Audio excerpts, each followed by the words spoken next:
오늘 함께 묵상할 하나님의 말씀은 창세기 21장입니다. 1절부터 7절까지요.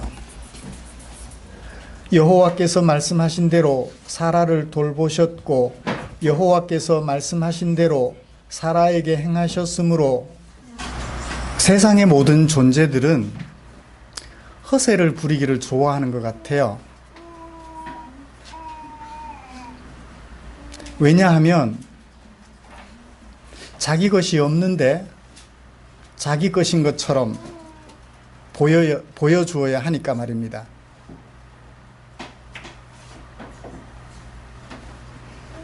세상은 헛된 약속을 남발해요. 자기 것도 아닌데 자기 것인 것처럼 약속해야 있어 보이니까. 그런데 안타깝게도 이 세상은 허세를 부리는 것일 뿐, 지키지 못할 약속을 하여 허세를 부리는 것일 뿐, 이상도 이하도 아님을 우리는 잘 알고 있습니다. 예수님을 시험하던 사탄을 우리는 기억하지요. 네가 내게 절하면 눈에 보이는 이 모든 것을 다 줄게. 뭐 자기 것이라야 주죠. 근데 자기 것도 아니잖아요. 근데 자기 것인 것처럼 허세를 부려요. 사람을 허세를 부려서 유혹합니다. 그러면 우리 하나님은 어떤 분일까요?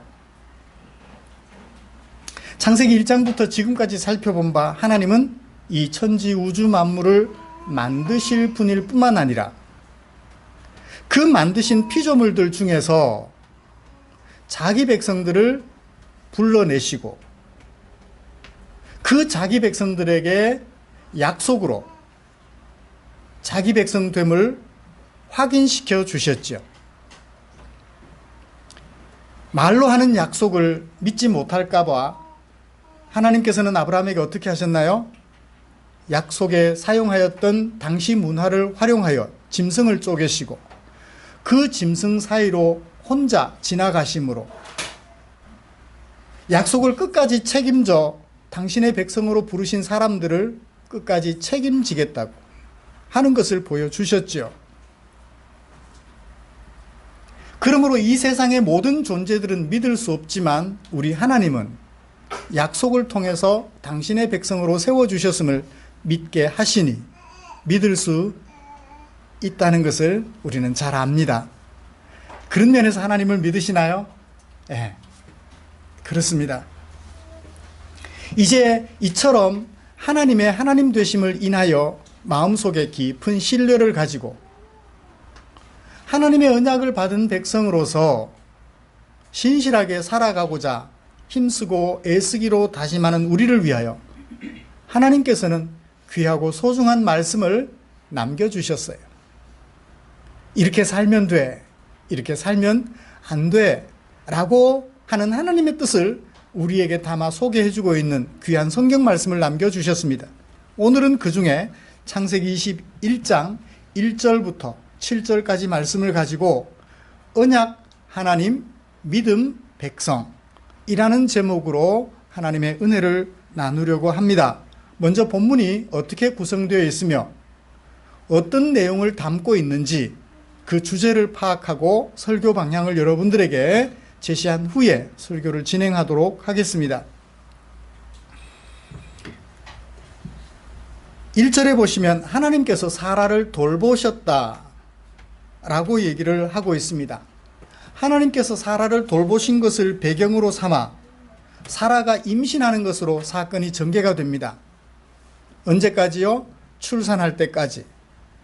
만약 사라가 임신한 것이 싫어서 편하게 살려고 임신한 것이 싫어서 사산시켜버리면 어떡해요? 임신을 하나님께서 돌보셔서 임신하게 하신 것을 그대로 유지를 해가는 것으로 사건은 전개가 됩니다. 마침내 출산을 했어요. 사라는 자신이 하나님의 돌보심을 받아 임신하고 출산함을 수용했는데 아브라함은 어떻게 할까요? 아브라함이 내가 싫어요 하면 어떡하죠? 아마 이 사건은 없었을 거예요. 아브라함도 똑같이 사라와 한 가지로 하나님께서 돌보셔서 임신하게 하신 것과 사라가 출산한 것을 그대로 수용합니다. 그래서 어떻게 하나요? 이름을 하나님께서 들려주신 대로 이삭이라 지었고, 그리고 하나님의 말씀을 따라 8일 만에 할례를 행하는 것으로 사건은 위기가 절정으로 치닫게 됩니다. 사건의 절정은 저자인 모세가 만들어요. 뭐라고 말합니까? 아브라함이 이삭을 낳고 할례를 행할 때가 몇 살이었더라? 100살이었더라.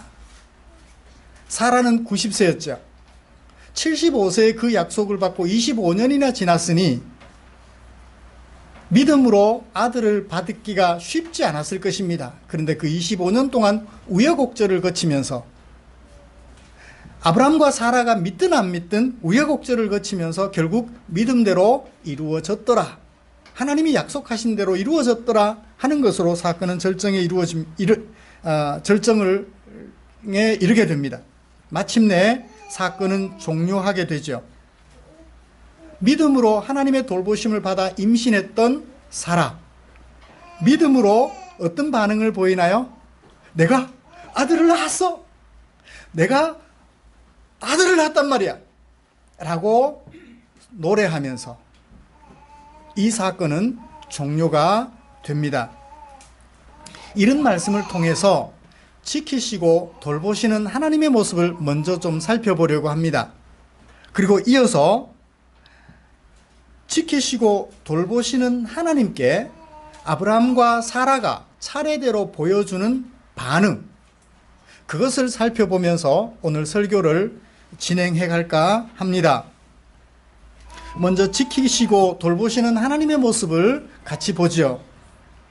1절에 보시면 사라를 돌보셨다. 누가 돌보셨어요? 여호와께서 사라를 돌보셨다고 합니다. 어떻게? 말씀하신 대로. 그냥 어느 날 느닷없이, 생각 없이, 계획 없이 하시는 것이 아니라 말씀하신 대로. 말씀 먼저 하시고 그 말씀하신 것을 그대로 이행하셨다. 약속하신 하나님과 이행하시는 하나님의 일관되심을 우리 사람들과 달리 말한 것 따로, 행하는 것, 이행하는 것 따로. 형편되면 이행 못하죠. 뭐 형편 안 되면 이행 못하죠. 그렇죠? 내가 약속할 때는 할 수 있을 것 같았는데 형편이 바뀌어서 능력이 없어서 이행을 하지 못해요. 어떻게 해요? 넘어가야죠 뭐. 근데 우리 하나님은요, 말씀하신 대로 같은 얘기를 2번 반복합니다. 또 여호와께서 행하셨대요. 누구에게? 사라에게. 무엇대로? 말씀하신 대로. 말씀하신 대로, 말씀하신 대로. 같은 뉘앙스를 가진 문장이 2번 반복되면 대꾸법이라 그랬죠. 수사적으로. 대꾸법이에요. 같은 의미를 가진 비슷한 뉘앙스의 문장을 2번 반복함으로써 강조하는 거예요. 말씀하신 대로 하나님께서는 이처럼 사라를 돌보시고 사라에게 행할 일을 행하셨다는 거예요.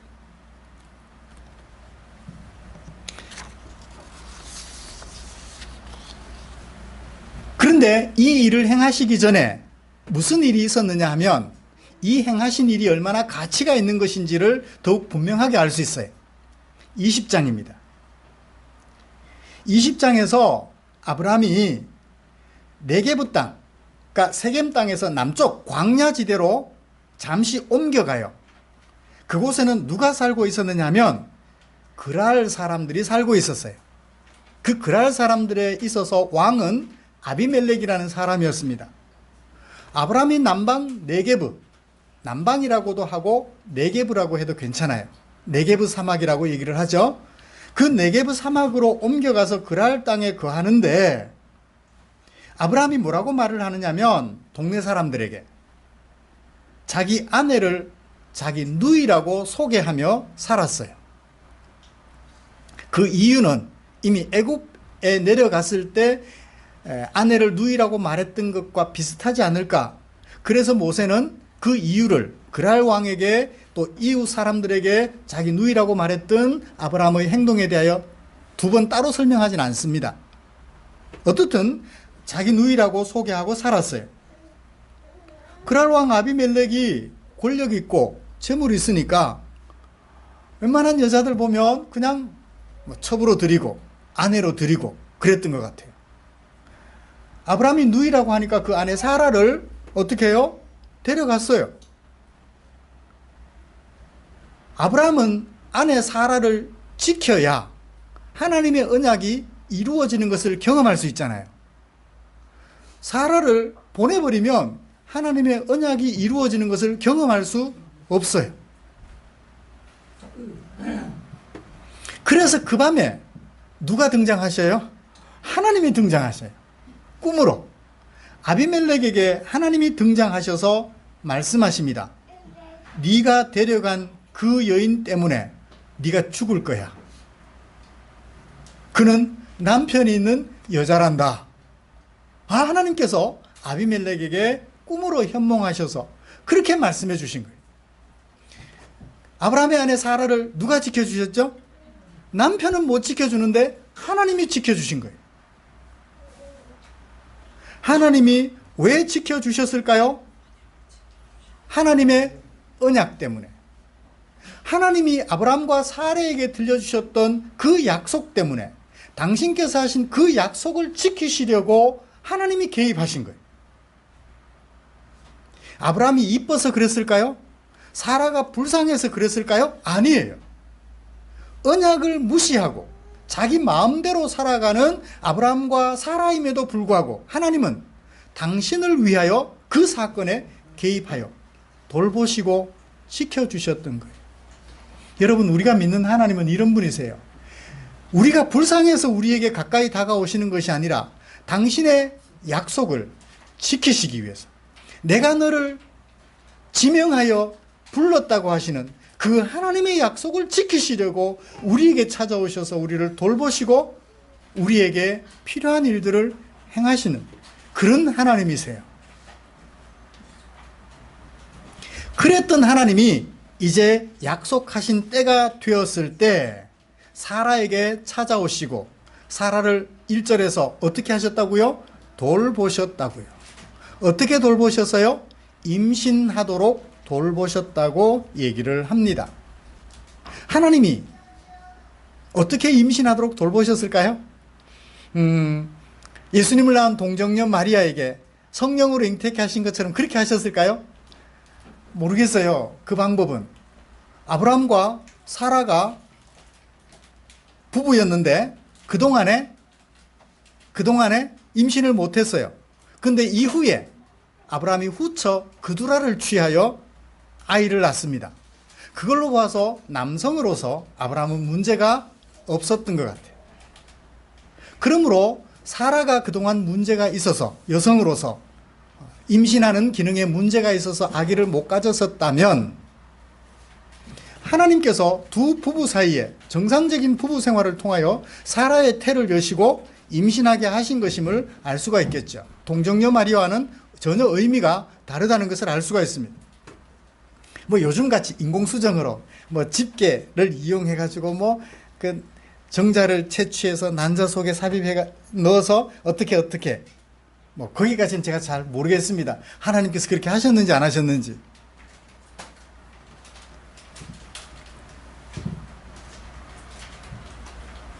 이 말씀을 가지고 어떤 사람들은, 모든 불임 환자들은 누구만 믿으면, 예수만 믿으면 하나님이 은혜를 베풀어 임신하게 해주신다고 적용하면 돼요, 안 돼요?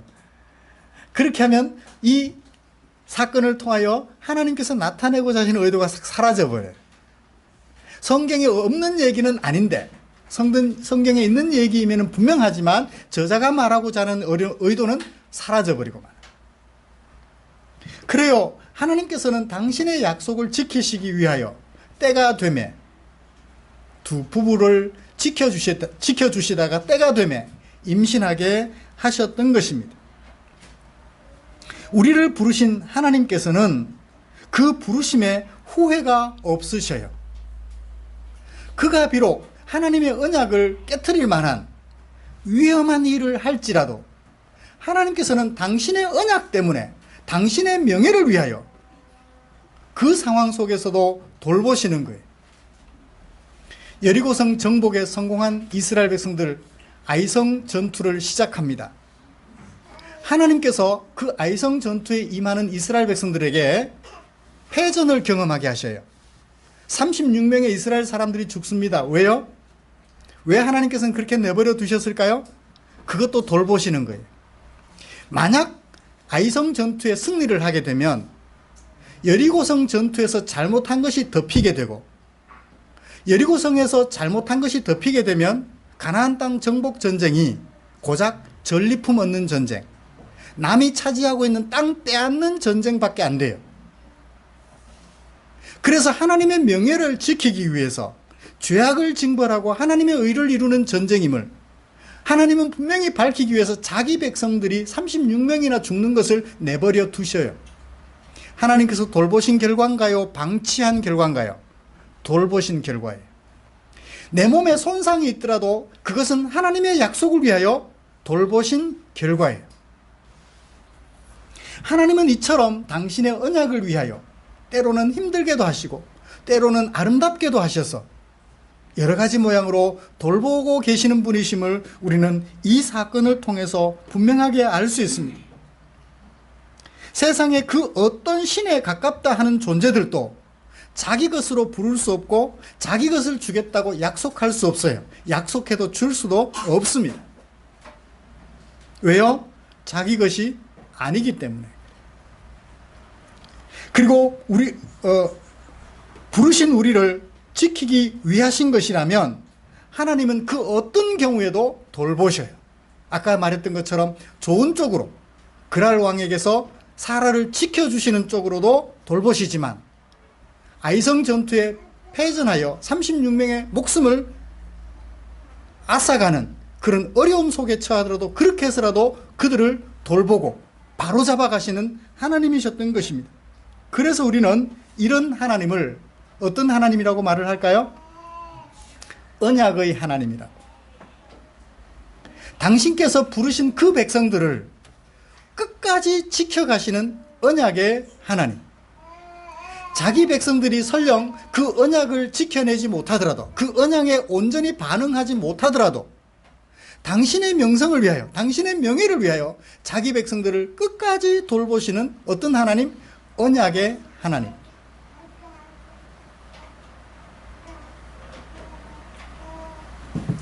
결혼반지 나누며 검은 머리 팥불이 되도록 약속합니다. 근데 그 약속 지키기가 쉽지 않죠? 어느 날 보니까 갑자기 젊은 날에 암이 찾아와서 남편이 세상을 떠나가요. 어느 날 갑자기 아기 낳다가 아내가 세상을 떠나가요. 내 곁을 떠나갑니다.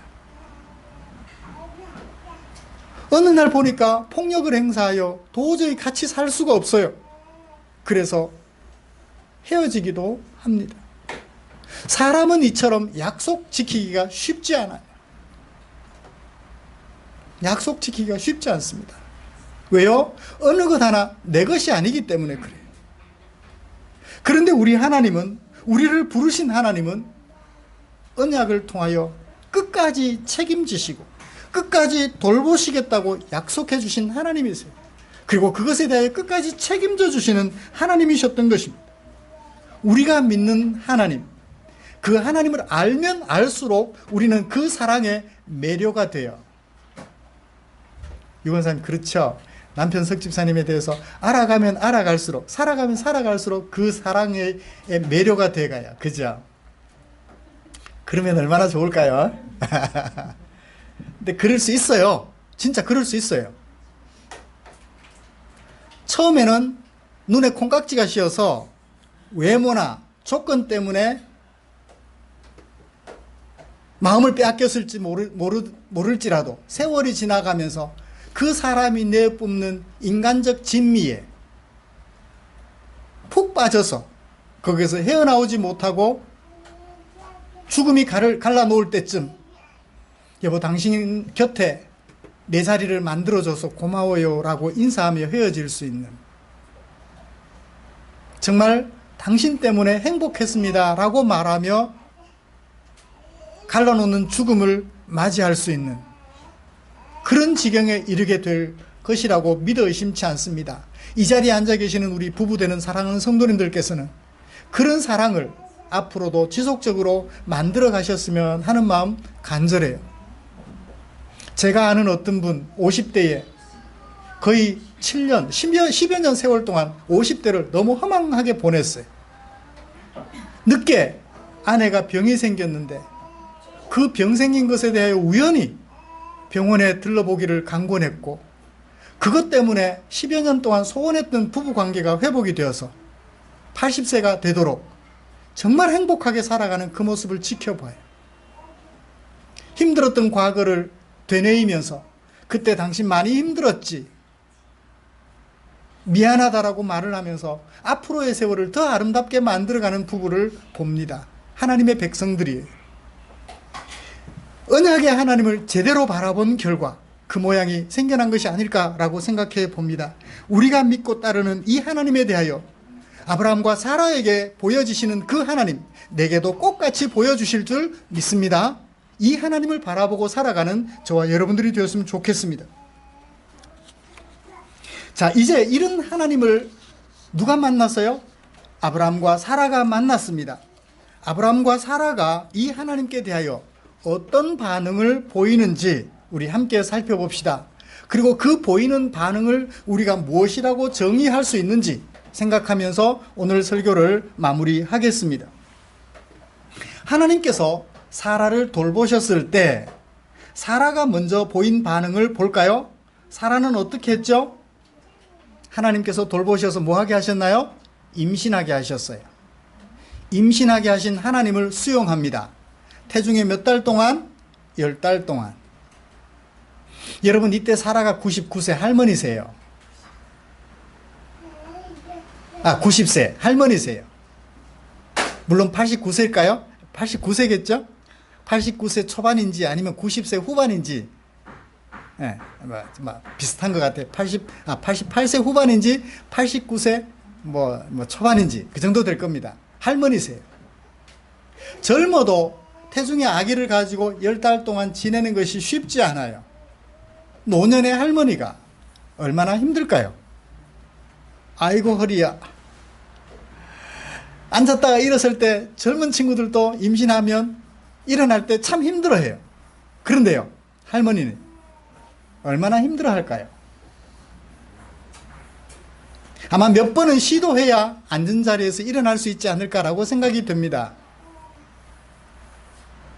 그런데 그 임신을 수용합니다. 힘든 과정들을 수용해요. 힘든 과정을 힘들다고 여기지 않고 행복하다 여기며 수용합니다. 하나님의 언약에 대하여, 돌보시는 하나님의 언약에 대하여 사라가 보여주는 첫 번째 반응이에요. 그리고 마지막에 어떻게 하나요? 6절을 보세요. 사라가 말합니다. 하나님이 나를 웃게 하셨다. 듣는 자가 다 나와 함께 웃으리로다. 왜요? 젊어서 주셔도 믿을까 말까 한데 다 늙은 할머니가 아기를 낳는다니 웃을 값에 더 이상 할 일이 뭐가 있겠어요? 됐습니다.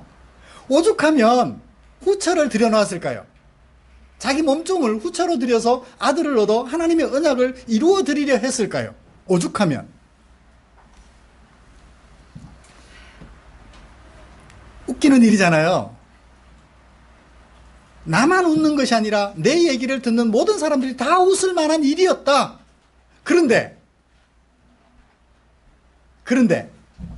아브라함의 노경에 내가 아들을 낳았다. 동네 사람들아, 니네들 다 웃었지. 나도 웃었더래서. 근데 지금 내가 아들을 낳았어. 어떤 뉘앙스를 가진 절규일까요?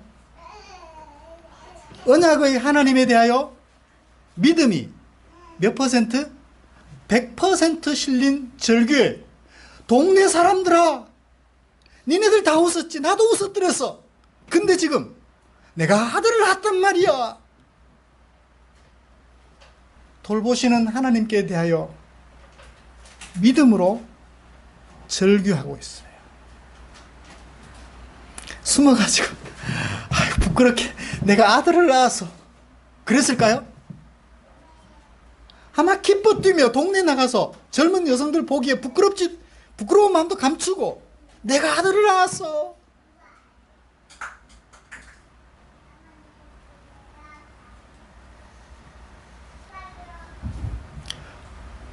이런 사라의 반응을 뭐라고 말을 할 수 있을까요?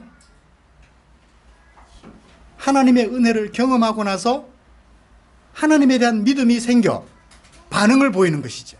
뭐라고요? 소리 지르는 것으로. 하나님의 은혜를 경험하고 나니까 기가 막히는 거예요. 그래서 어떻게 해요? 소리 질러 절규하는 것으로 믿음을 나타내 보여줍니다. 여러분들은 사라처럼 믿음으로 반응을 보여줄 수 있을까요?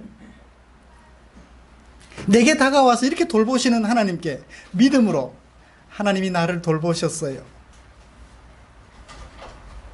이 상황에서 하나님께서 이렇게 돌보셨어요 라고 절규하며 믿음으로 반응을 보여줄 수 있을까요? 그런 저와 여러분들 되시기를 바랍니다. 아브라함은 어떤 반응을 보였을까요?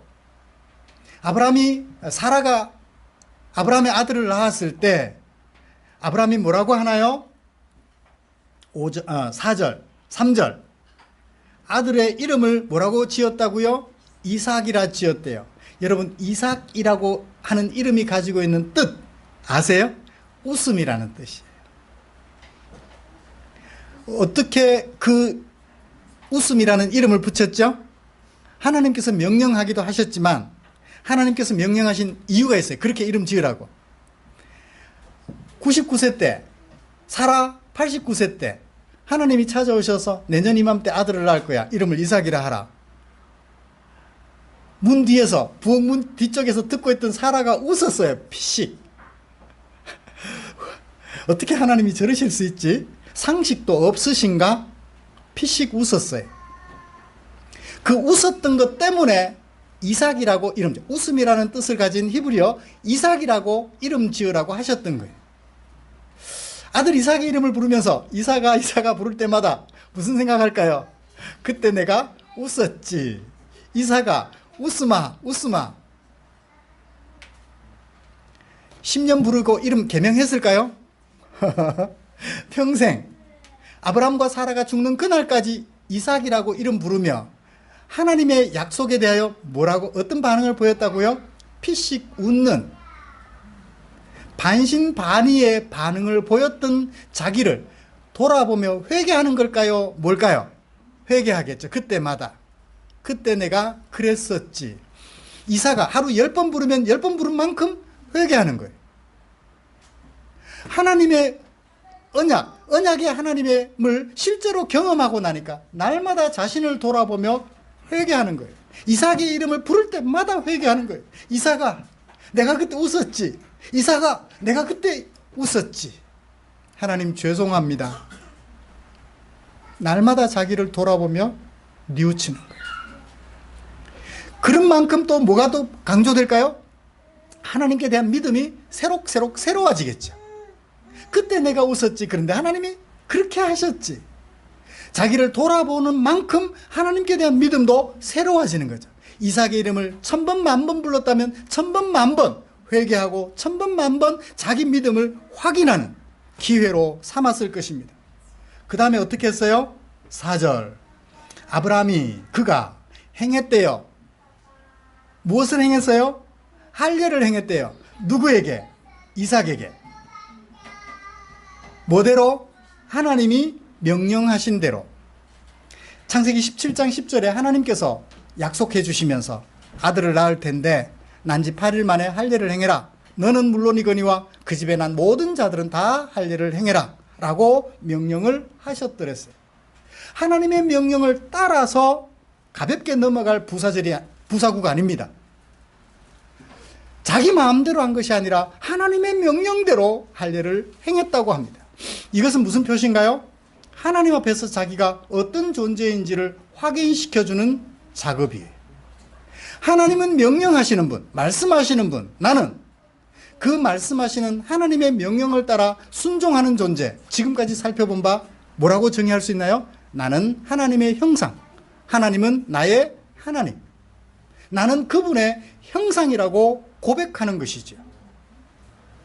자기를 뉘우치는 동시에 자기가 하나님 앞에서 어떤 존재인지를 확인하는 반응을 아브라함은 보여주었습니다. 사랑하는 성도 여러분, 말씀을 정리하겠습니다.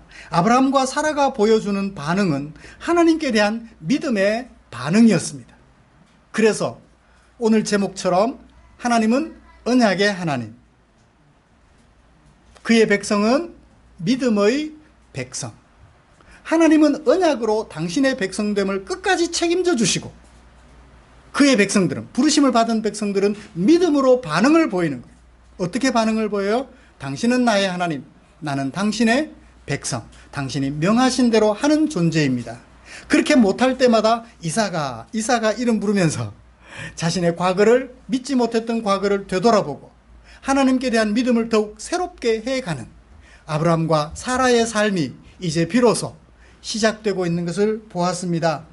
각오를 다진 후에도 이삭의 이름을 100번 부르면 부른 만큼 하나님께 더 가까워져야 되는데 각오를 다진 후에도 여전히 실수합니다.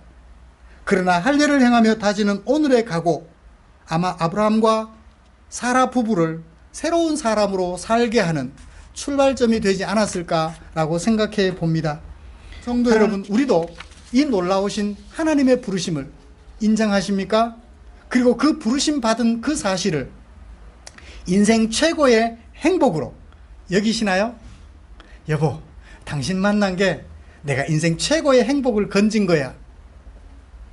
당신 만난 게 인생 최고의 행복을 건진 거야.